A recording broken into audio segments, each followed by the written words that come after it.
Story 8, Devi's conversation with the messenger. After wiping out the name of Mahishasura, Devatas returned to their life of comfort and luxury.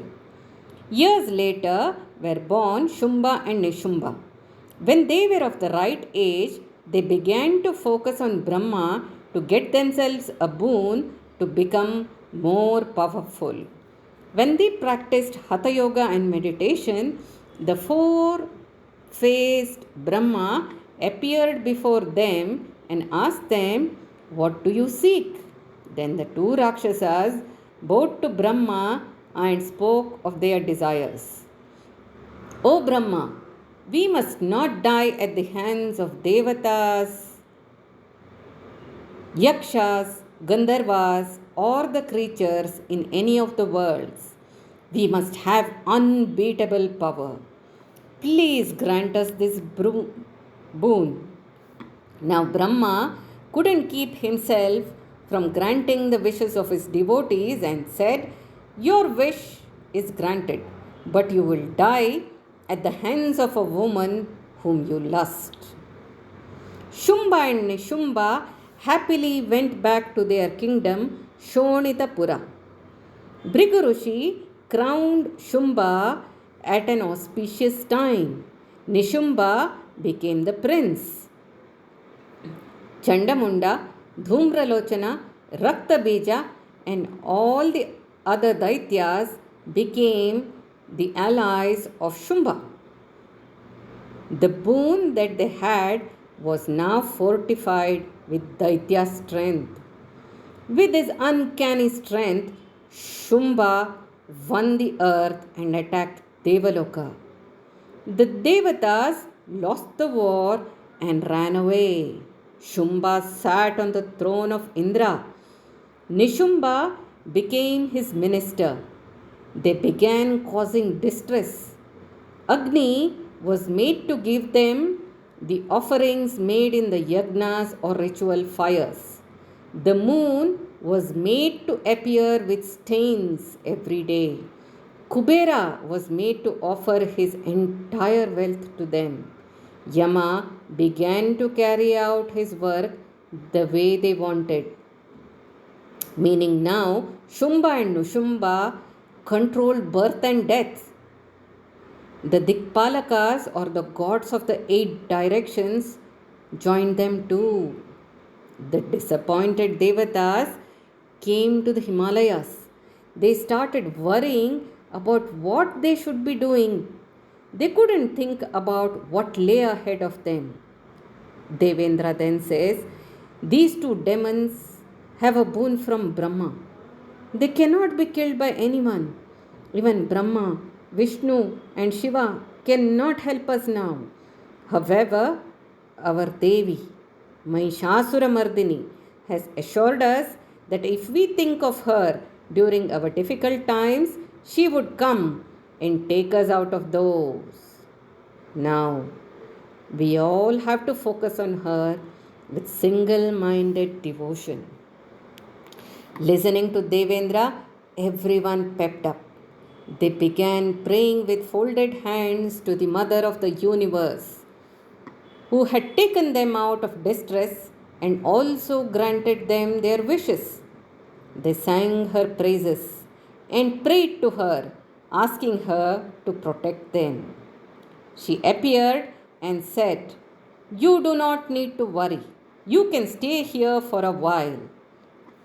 I will fulfill your desire." The Devi then went to the woods which had fruit laden trees. She took an extremely beautiful form and sat on a swing made of gold. With a smiling face, she began to sing sweetly. Chanda and Munda, who were buddies of Shumba and Nushumba, came there and were stunned seeing the Devi.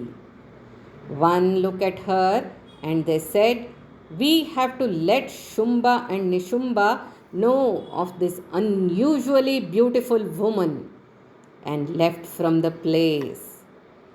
Chanda and Munda went to Shumba and Nishumba and described the beautiful form they had seen.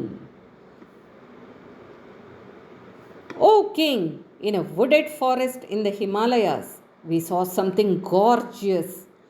The glow of this beauty lit up the Himalayas. Something that's difficult to find even if we comb the three worlds.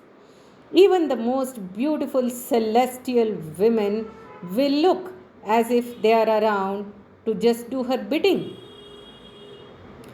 Even Mahashesha will be speechless when he is asked to speak of her beauty.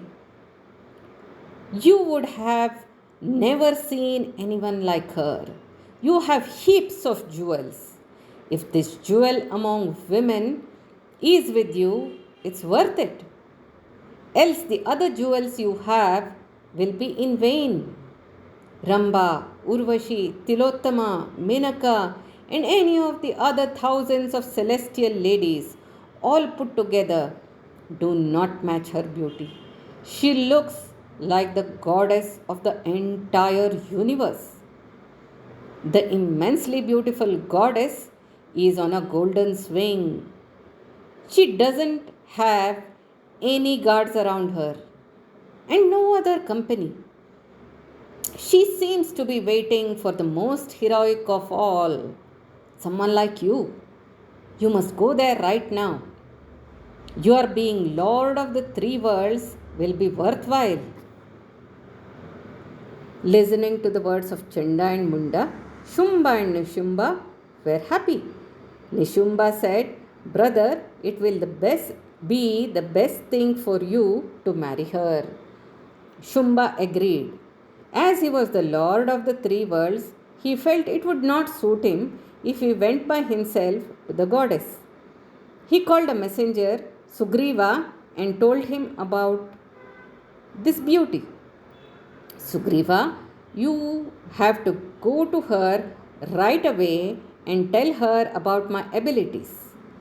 That if she marries a daring one like me, she will be the queen of the three worlds. When Sugriva reached the woods in the Himalayas, he saw that enchanting lady on a swing laden with jewels. He was astounded by what he saw and said to himself, She looks like the queen of Manmata. She is rightly the crest jewel among women. The entire universe, along with the Trinity, that is Brahma, Vishnu, and Shiva, appear to be listening to her. She has all the qualities to be the queen of Shumba. Then he went towards Devi and stood still for an instant. Then he gathered himself and said, O pleasant one, who are you? You would be the most beautiful one in all the three worlds. What are you doing in a forest devoid of people? Mahadevi, hearing Sugriva, said to herself, This appears to be a scene from a drama titled Shumba Nishumbadi Daitya Samhara, and the scene conversation with the messenger, and grinned. Then aloud she says, You are a stranger who has started talking to me without telling me who you are. So I should not be talking to you. But you seem curious, so let me speak. So who are you? Why have you come here? From where have you come? Sugriva says, I am the messenger of Shumbasura, who is the lord of the three worlds. Along with his brother Nishumba, he rules the entire universe. The offering in the yajna or fire rituals now go to him. All the luxuries of Devaloka are now his. Airavat, Uchishravas, Kalpavraksha, and Kamadenu were given away by Devendra to Shumba.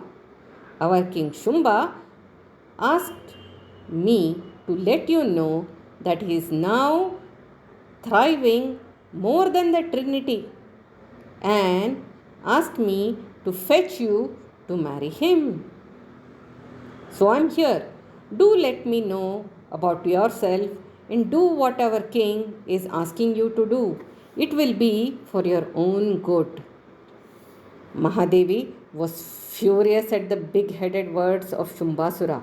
But she contained herself and said, O messenger, I shall stay right here in this forest and I am independent as well.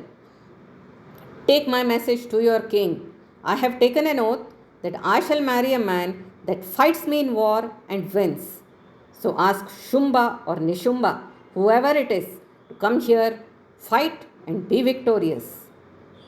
Sugriva was stunned by the clear words of Mahadevi. O Devi, your words sound arrogant. There is no one who can defeat the demon king Shumbasura. How can a woman like you fight him? This looks ridiculous. You and Shumbasura? No comparison. You will not be able to last even a minute when you face him. Shake off your false belief. Don't be adamant. Come with me. Don't reject the nectar that is at your fingertips. Only fools go where angels fear to tread. If you don't heed my words, the after effects will be fearsome. Take care. Listening to the words of Sugriva, Devi was enraged. I will not have another word from you. If your king indeed has the nerve, it's even more enjoyable. Let him show his prowess, and I'll feel it worthwhile. Make it quick. Get him here right now. And Sugriva just fled.